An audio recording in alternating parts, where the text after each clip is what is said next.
Ladies and gentlemen, welcome back to Philosophy Talk. I'm your host, Sam Gadway, and today we will be discussing a range of documents and a range of information. Here we have commentators, Mr. Morale, Ms. Tristan, Ms. Lewison, Mr. Mento, and Mr. DiMatteo. Now, Ms. Tristan, do you have a question you would like to pose to the panel? You want me to go first? Sure. Okay, so the person whose blog post I looked at, I believe it was blog post number 2 from Mr. Smith, he gives a quote by Descartes that says, "We never see anyone pulling down all the houses in the city for the sole purpose of rebuilding them in a different style and of making the streets more attractive." He says that Descartes added an example of how different types of sciences have been changing over time, and Mr. Smith believes that Descartes means the method of how things are developing have been changing over time. And he was wondering if it was possible for scientists to discover something that will never change over time. So my question for you guys is there anything, or will there ever be anything, that humans can always be sure of? That was very interesting. And I think to be sure of anything, we have to be sure of ourselves at least. And it's not really like, I think therefore I am. Like, it's just like a recognition of consciousness and awareness. I think that we can be sure of that, but it's hard to describe. Well, there also appear to be certain laws that haven't been contradicted yet. Now, to what extent laws are just things that haven't been contradicted, that's up for debate, but certain things, like if I toss a book up in the air, it'll come down back in my hand, it will fall on the ground. The principle of gravity is always there. Certain things I think we can be relatively sure of, so long as they haven't been disproven, but until this book falls up when I drop it, I'm going to stick to believing that there is a such thing as gravity. I think it's important to know that he brought up science, because science is the proof and the mathematical perfectness that he's looking for, and that really helps him prove some of the more abstract things later on. I think that, I don't think there will be ever anything that doesn't change, because even gravity and science and stuff, they've changed. Our ideas about them and the way they work have changed so much over time. So I don't know if there will ever be anything that we're absolutely sure of. I agree, and you can just see from Descartes' age until now, the realm of theoretical physics have been expanded much on this process of infinity and nothingness. We still don't know what it is, and it's still a philosophical debate of what they are. And Descartes back then didn't really know the length of infinity, really, and the length of what was up for the debate. He just thought all mathematics was certain, and now we're coming to a part that we don't know. And also, things that we now think that we're sure of, it seems they were our identifications of certain things. So maybe it's not necessarily what I guess you could say God or whoever created them is not the name of it, but us as humans have to identify these things, so we don't know for sure that that's the name of it or the purpose of it or the exact process of how it's supposed to work, I guess. Doesn't it sound like, from everything we've been reading, even Descartes, humans really have this desire to be sure of one thing, and I think sometimes we fill that desire by making up our own, it's God, it's something substantial, it's something that I know this is the end-all, be-all thing. But is that necessarily needed? Truly possible? I don't know. I mean, we'll come down to one form, like we were saying when we're looking for the atom and stuff. Yeah, I mean, I don't know. I'm very faithful and believe in God, but no one can ever be sure until you get to that point in your life or afterlife and you actually see him or something else. I don't know. This is a weird topic. Faith is an interesting topic. Yeah, it really I know. is, because technically things exist because we have faith in them in a way. It is interesting that you bring up the point that human beings want to break things down as far as they possibly can go. So why do you think that is? I mean, what is the driving force behind this idea? I have to understand what the table is made of, or there has to be a reason behind things being perfect or things being true. There has to be a reason. There has to be a building block. What do you think the human mind sort of thinks along that line? That's interesting. It's always why, what derives the why question, or how, or what. You know, like, and I think while trying to look for maybe a sense of purpose, maybe I make it broad. What's the purpose to life? What's the purpose of me waking up in the morning and go do a job? You know, like from the small scale to the big scale. I mean, is that? I guess you could say we all just looking for truth. You know, for why we exist or the purpose we exist. Sort of like a means to an end. And I think like in order to like truly understand something, you have to look at like its very like smallest part of it in order to really understand it. And I also think that like human beings are just like curious people. We just want to know like why things work. I have a question that kind of goes along the same line. I do. So mine is by Miss Stevick, and she's talking about the gold foil experiment and discovery. And she says, in most cases, discovery can be replaced by the word found. However, finding a good ice cream shop and finding a new scientific theory hardly seem parallel to the same thing. I think that discovery can be varied, and we define what a true discovery is based on your own personal knowledge and experiences. So I agree with this statement because I think even though something has like been discovered before by someone else, like people can discover things for their own first time. So like an example I have is like babies like walking and like learning how to stand. Like obviously that's not a new thing, but for them it is, and they're so excited when they happen. So I'm wondering if you all agree with that, and like do you think discoveries can only happen once by one person, like the discovery of like America, or can several people discover the same thing over time? And should it be called a discovery when that happens, or should it be called just like finding something? I think multiple people can discover things that go along the same path. Like one person can build upon another person and another and so on, and that's how we come up with these great truths in the end. A lot of the times it takes multiple minds together to try to get there, but as far as this discovery goes, I think it's important that we discover the truths in our own lives for ourselves.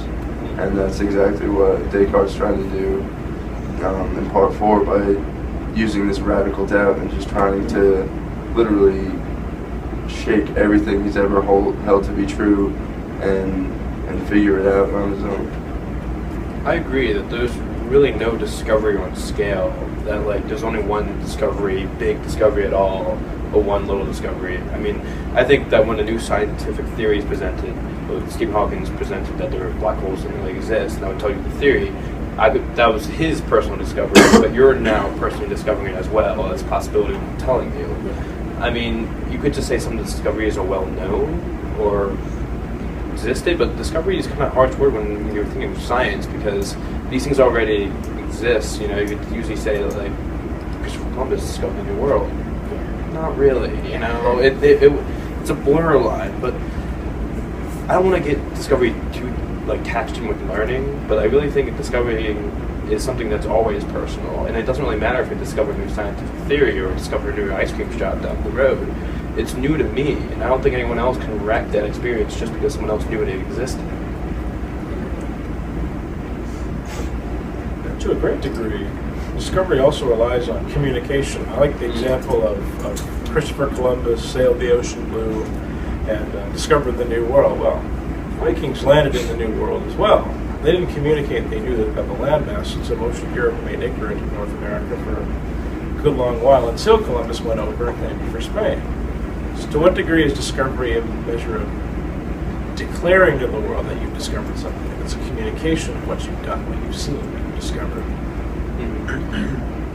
And go ahead. Okay. Well, also maybe there might be like a distinction between like, as Mr. Gadry was saying, there's like you can discover it and like pronounce to the world what you've discovered. So maybe there's a difference between what you've discovered, like personally, and then something that you've discovered among, I guess, all people. I don't know exactly how to like word it, but. Okay, I have an interesting scenario for that. Okay. I look through a telescope and I see a comet, something blazing by. And I see it and I'm like, wow, this exists, and you tell someone. But the thing is, it's not there anymore, so I can't really prove it to anyone. But did I personally discover a new comet, or vice versa? I discover a comet that's like orbiting something. I can find it every time, and I tell everyone. Is there a difference between that discovery and this discovery? Are we using discovery as as sharing information to everybody, or is it just finding new information? Well, I mean, if you, like you said personally, like discovery could be a personal thing. Like it's something new that you like have learned or like discovered on your own through, whether it's through like books or like someone else's, I don't know, experiments on something. You found it personally, but I don't know where I'm going with this. I totally like lost my train of thought, but My only point is that know. maybe we're using the big discovery for a different word, like sharing or communicating or expressing information to everybody. We're not really like it is a discovery, but we're letting other people discover it. Really, When you discover something, it's very important to you at first because you've just discovered this brand new thing.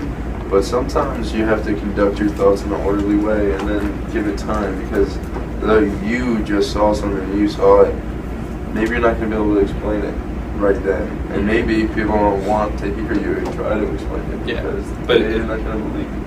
that's true.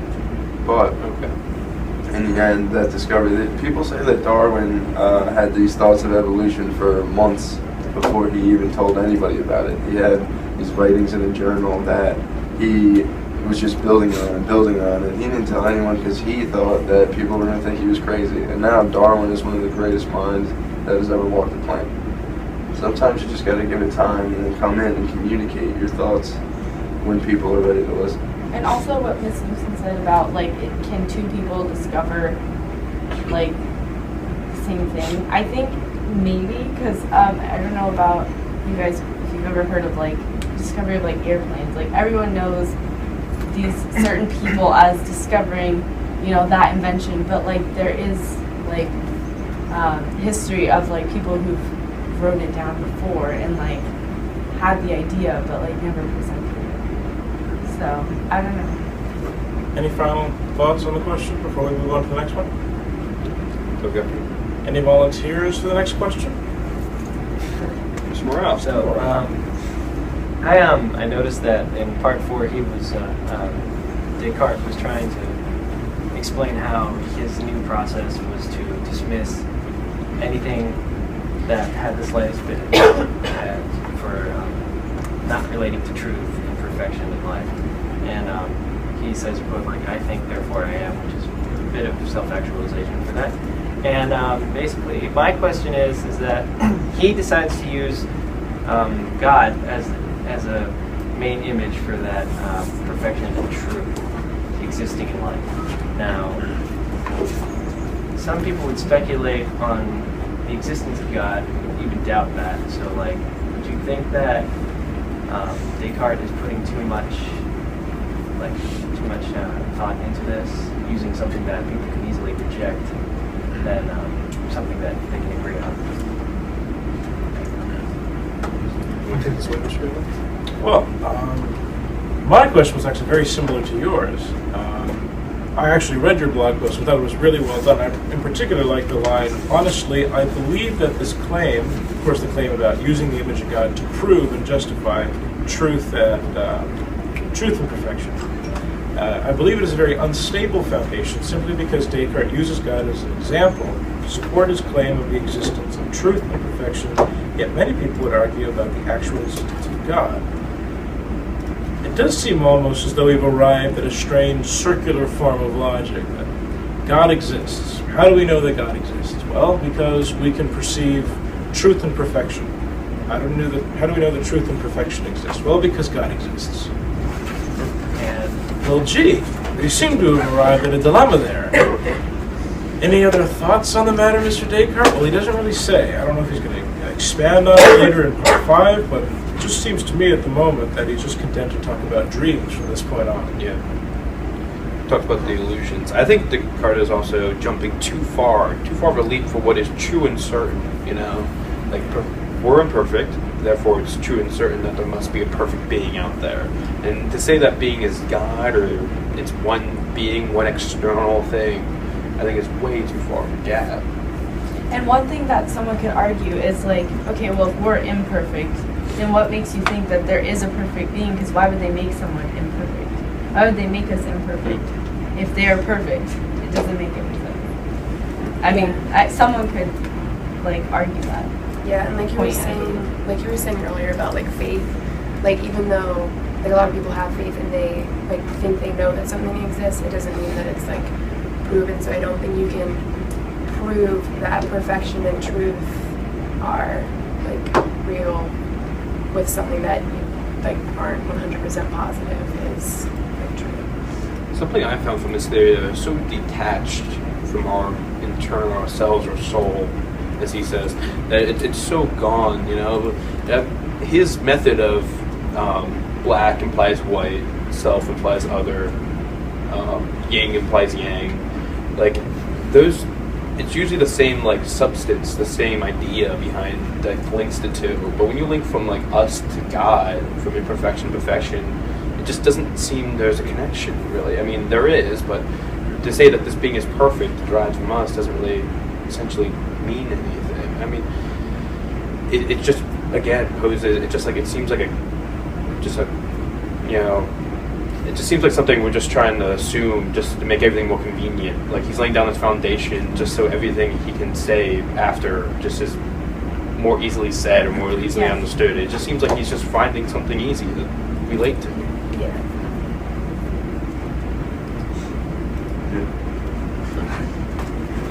I really felt like he did kind of rush that that proof that God exists. I felt that could have been much more well thought out, and maybe in the end it would have made a little bit more sense. But all in all, I think the rest of his claims that follow his claim that God exists still make sense. I still think that humans as a whole generally strive towards this idea that there is a perfect being and that we should be more like him. That actually kind of leads into my question, actually Ms. Lewison's question at first. When Descartes says God, do you think he's referencing a Christian God? He never actually says the word Christianity at all.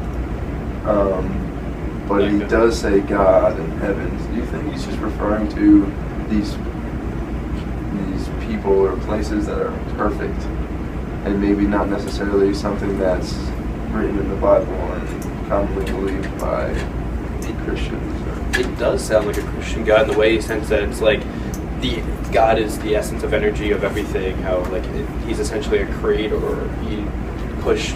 He is the beginning and the end. Like all that really brings up, the Bible, Christian understanding of God. I don't know if he's conditioned in that way of thinking. Then again, it's like it could be. I mean, in general, it couldn't be. It sometimes can't be just the Christian image of God. Sometimes it can be like the general sense of God. Like it could be any religion, and I mean, every religion has like this place description of paradise in the afterlife or something. I don't know if that applies, but like heaven is basically described as like paradise, eternal paradise. So. It's a very comfortable place, I agree with you, and that's why I think he even mentions it earlier in part 3. I believe it's on,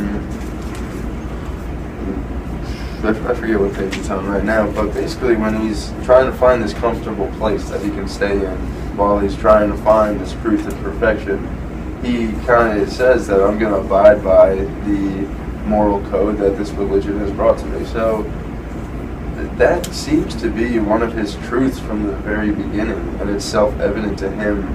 And does that even need to be proven at that point?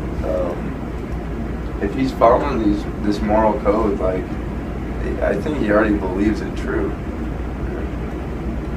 This is actually since we're on this topic, I was commenting on a member of Group B's post, and they were asking like if Descartes is trying to make people follow his methods, or if he's just not trying to, and it's just out there for a show. I think that was just the main idea. But what are your thoughts on that? I don't think he's trying to make us follow his method just by saying, hey, look, this is something different. You know, like, I guess he's trying to make us maybe consider coming up with our own method. Because there are certain things that he finds certain and true, and I'm sure there's certain things that we all find certain and true.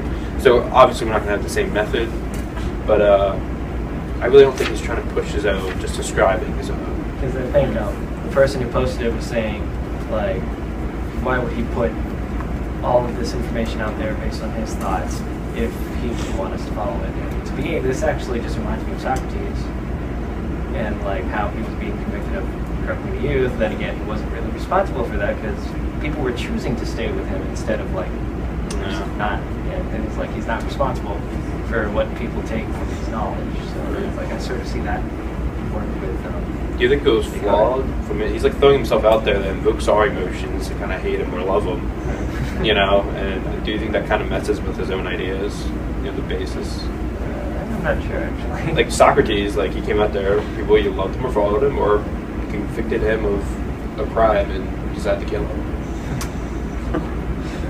not really even looking at his ideas, just.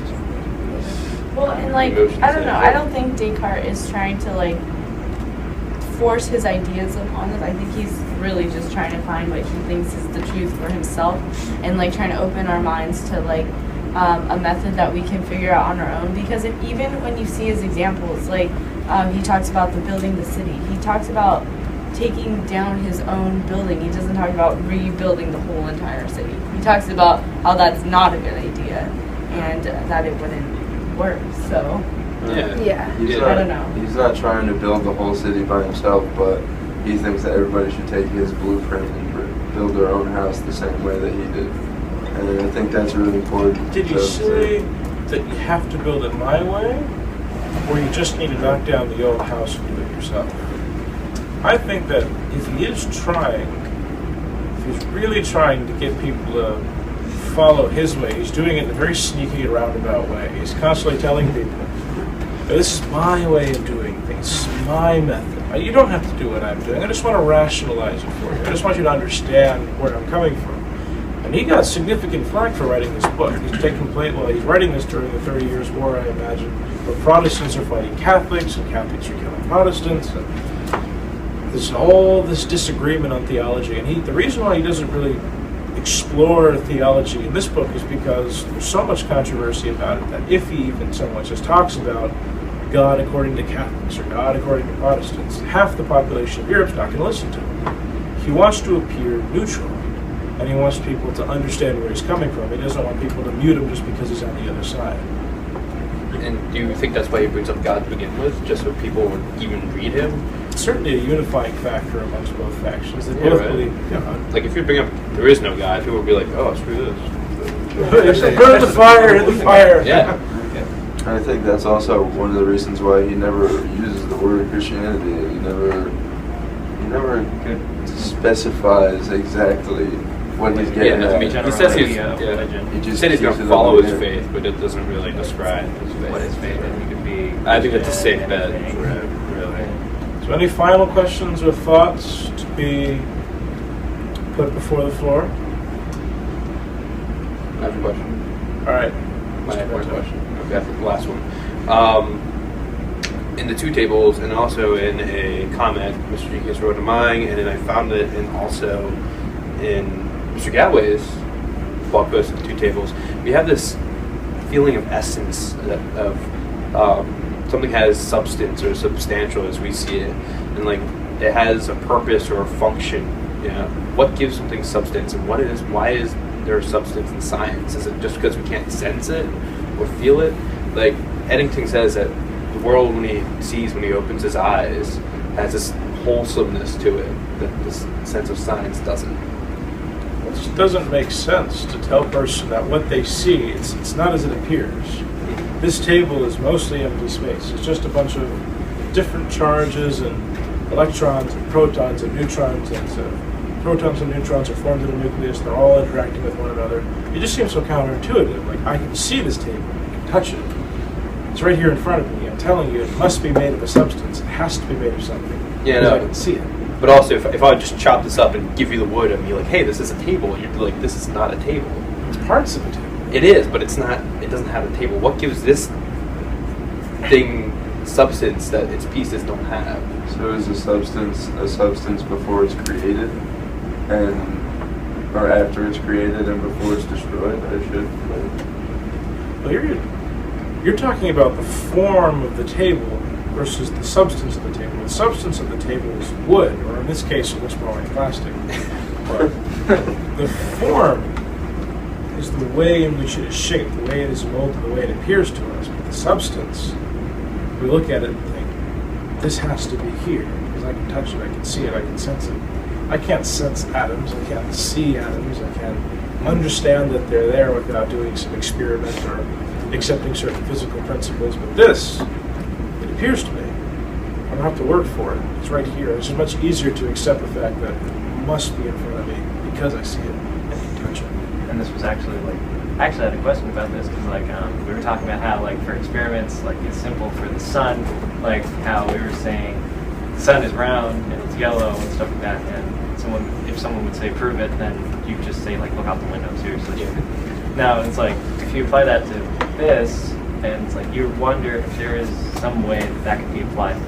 You could see the atoms, the empty space, and say this piece of paper, put it there, and then the repelling forces keeping it upwards. So, And I want to go back to the thing that you said that it invokes the emotion of someone being, oh, you're crazy for thinking that this is nothing, But is it really that crazy? And is Descartes really trying to satisfy the craziness when he says, oh, well, God exists? You know what I'm saying? Because God, we consider God as not in a way, but a substance. We don't really sense it, but we feel we can understand it. How we can understand tables here, and we break it down through the steps, and Descartes break it down through the steps. But that 99% empty space we were talking about back in Eddington, why are we so uncomfortable with believing everything's 99% empty space?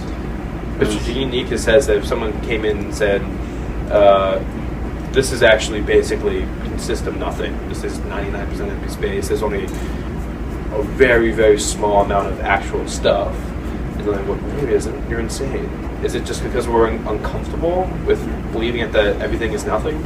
Yeah, because if we start believing we see this as a table for what it is, but if we start looking at it as 90% empty space, then it makes us question whether or not this table is real, or if it's just as fake or abstract as the illusions of our dreams.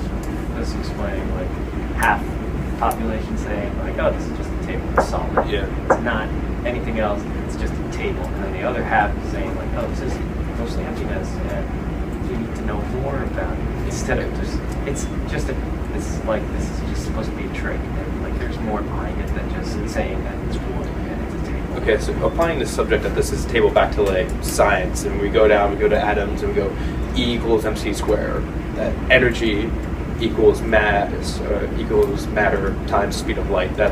So all matter equals energy. Is it